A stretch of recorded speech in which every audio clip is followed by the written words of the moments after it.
Tara at samahan nyo kami sa aming ride. Puntahan natin ang sinasabi nila na Hidden Gems of Aurora, ang Dibut. Ito yung first time na mag-ride kami ng mismong araw ng New Year at tingnan nyo naman ang daan. Walang sasakyan at walang traffic. Mahilig kami mag-asawang mag-ride at punta sa mga lugar na wala masyadong tao at syempre yung adventure. Kaya tara, samahan niyo kami sa aming unang ride ngayong 2024 at mamangharin sa mga tanawin na makikita namin sa daan at tuklasin ang nakatatanging ganda ng Dibut, Aurora.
ito na nga yung daan papunta sa Dibot San Luis.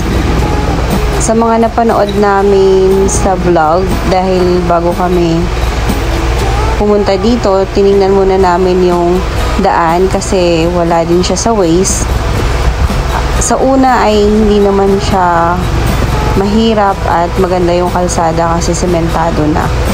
May mga nakasabay kami mga tricycle at mga motor din sa daan.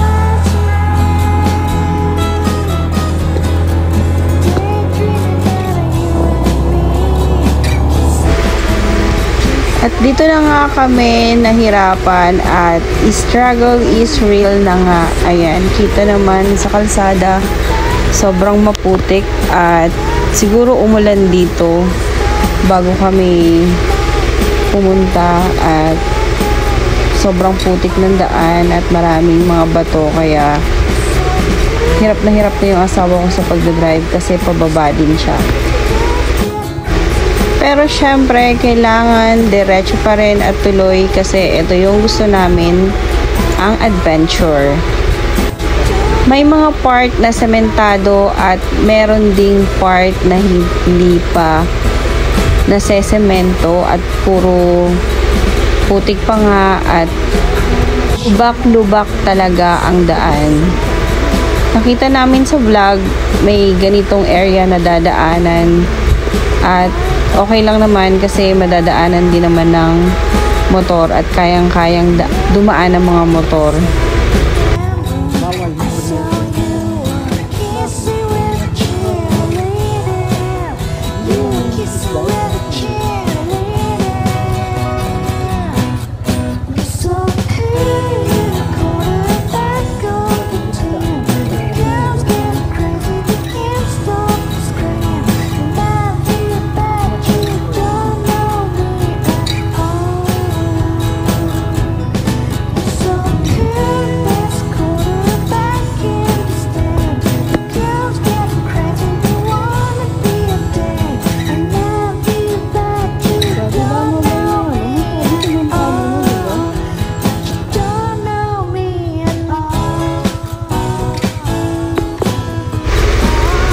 Tinanong ko yung asawa ko kung tama ba yung dinadaanan namin kasi parang hindi ganito yung napanood namin sa mga vlog na daan na ang sabi nila sementado na nga.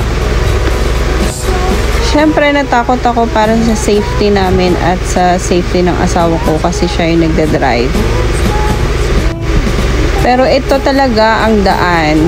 May mga part na sementado at merong part na talagang lubak-lubak at pababa, pataas, paakyat at sobrang hirap daanan ng mga pababang parte ng daan.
vlog yun.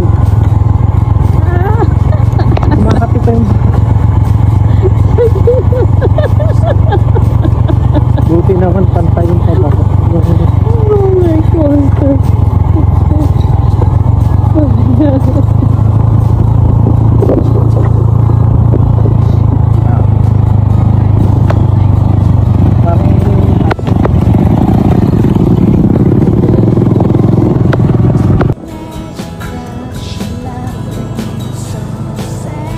Walang pwedeng dun.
ba lowered yung kotse niya po? Lowered. Mga ano, paano mahalos sa city. Nasa? Dati ka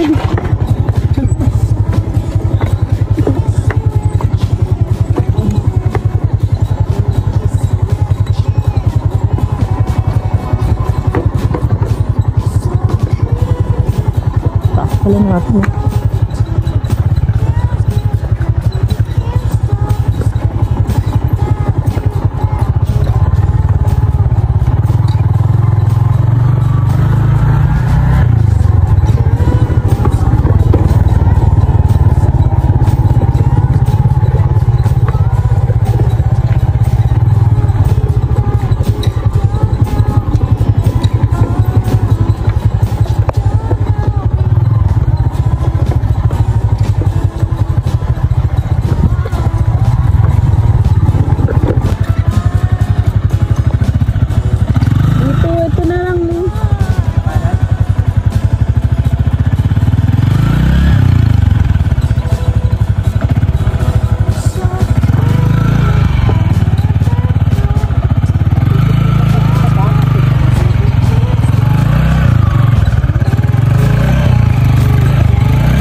mawala lahat ng pagod at hirap na pinagdaanan namin bago kami makarating dito. Kasi tignan mo naman, napakaganda talaga. Para siyang isla. Tanaw mo na dito sa taas yung hidden gems na sinasabi nila na sobrang ganda ng dagat. Sa totoo lang, gusto na naming mag-back out pero naisip namin siguro nakatawid din yung mga kasama namin kasi sila naka 4 wheels at wala talagang signal papasok dito sa Dibot. Hindi na namin din sila na-contact kaya dumiretso kami kasi naisip namin na nandun na sila.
And finally, nakarating na kami dito sa resort na binook namin at nakita na nga namin yung mga sasakyan ng mga kaibigan namin. At kung naitawid nila yung 4 wheels nila, ayan yung mga sasakyan nila, syempre naitawid din ng aming motor. Sobrang ganda dito at worth it lahat ng pinaghirapan mo bago ka makapunta dito kasi napakaganda ng dagat at napakalinis, napakalinaw ng tubig.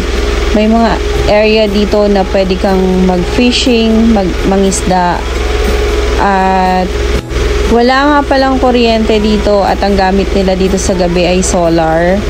Wala ring signal ang mga cellphone. Kung gusto nyo ng nature, pumunta kayo dito sa Dibot, San Luis. Dito makakapagpahinga ka at makakapag-stress out ka kasi wala kang iniisip na trabaho, wala kang hawak na cellphone at mahaba ang oras dito. Yung isang oras siguro dito parang 5 oras na kasi napakabagal ng oras. Umuulan-ulan nga rin pala dito noon. Titigil ang ulan, tas uulan ulit. Pero hindi naman ganun kalakas. Wala rin palang mga rooms dito. Meron lang mga cottages.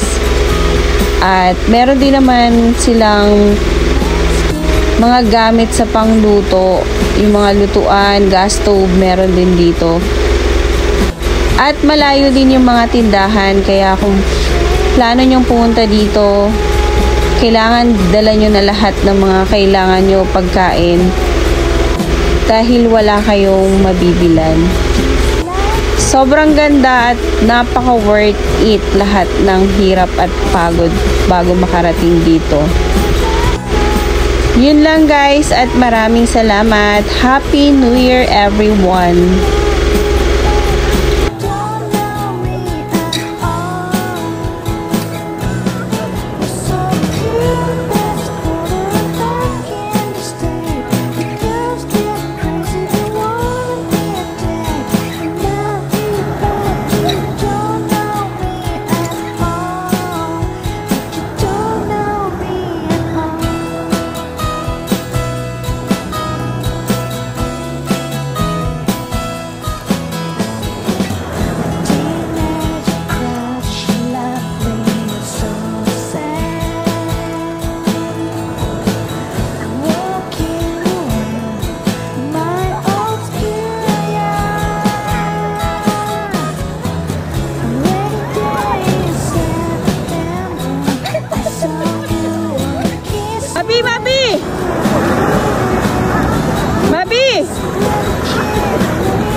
Panis!